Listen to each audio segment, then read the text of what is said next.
Now that we have said today is the day of speaking the truth. Excellency, we have officers from various agencies who are dealing with law enforcement, who are doing a commendable job across the country.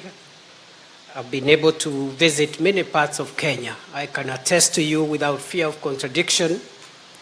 We have police officers, we have Ngao officers, we have all manner of officers, including public prosecutors, who are doing a great job for this country, and they need to be applauded.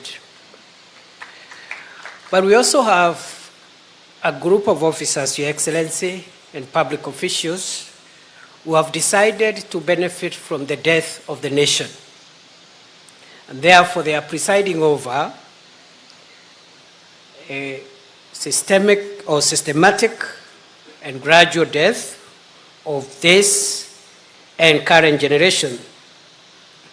And these are police officers, for example, Ngao officers, public prosecution officials who are taking bribes from drug barons and those who are transporting drugs so that the law doesn't catch up with them.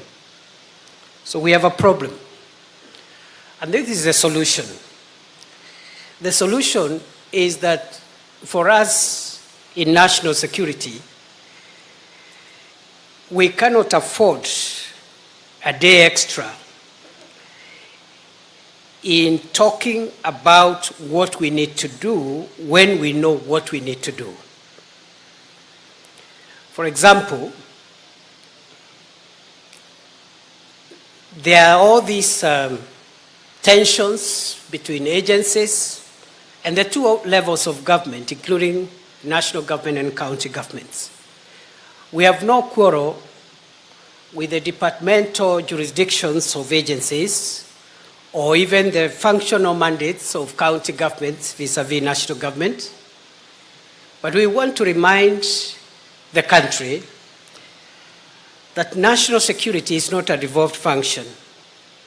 Therefore, anything that threatens national security, we will go out of our way to prevent further harm, and we will not wait for the discussions around whether this falls under this level of government or this other level of government. I was in Kirinyaga, Your Excellency, a day before you went there for the mass burial of 17 Kenyans who died from one village because poison was sold to them. And this poison had actually been, it was an exhibit which was supposed to be used in court. Police officers in the local police station sold that exhibit to the person who used that exhibit to kill 17 people. I want to thank the Inspector General of Police and the service commanders because every time the government has requested the National Police Service to make decisions on rowdy and patriotic and criminal officers. The Inspector General of Police and the service commanders have cooperated fully, and they have not come back to us flagging the independence that institutions like flagging around when they want to undermine the national interest. I'm grateful, IG Kome, because those officers who sold those exhibits were sacked on the same day and they were charged with murder. They are in court. They are going to face the crime, or they are going to face charges of the offense of murder.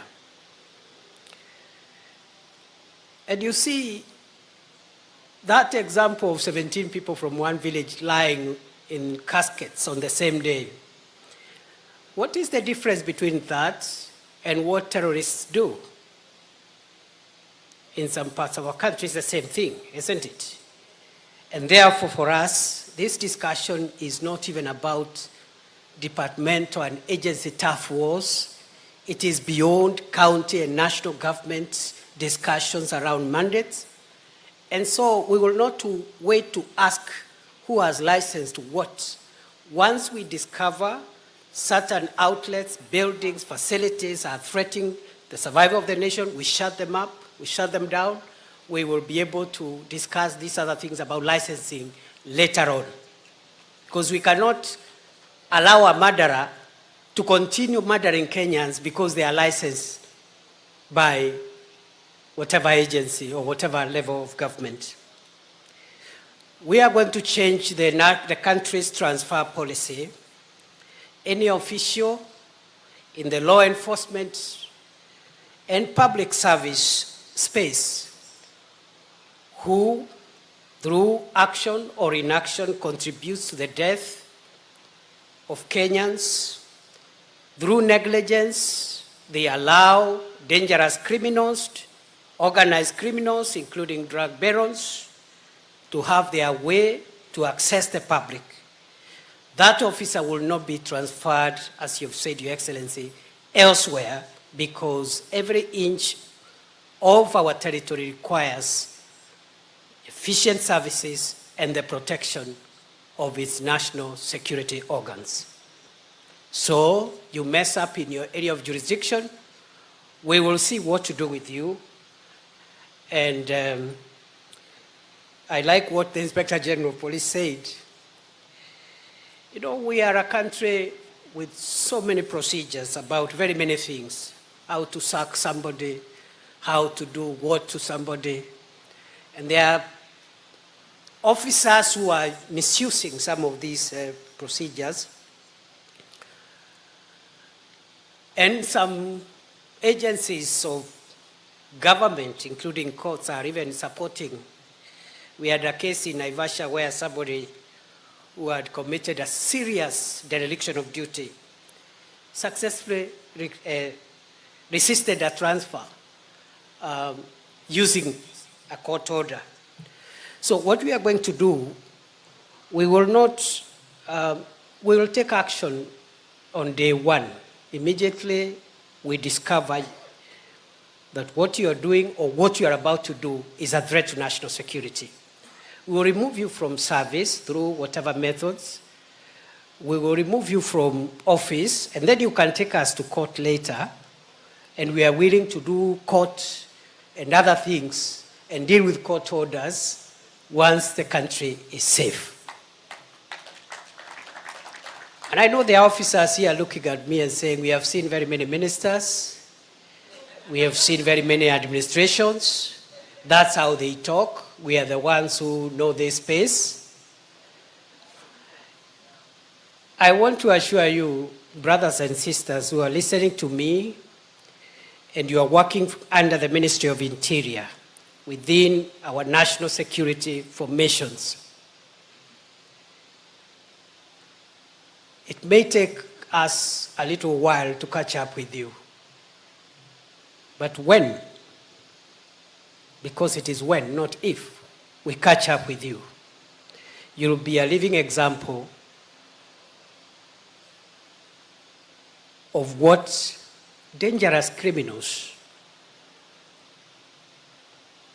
should be treated in a democratic and modern country. Why are we saying this? If you're a police commander, you take a bribe from someone who is transporting illegal ethanol or methanol or some other drug that is being used to mix with the heroin and make these hard drugs even more dangerous.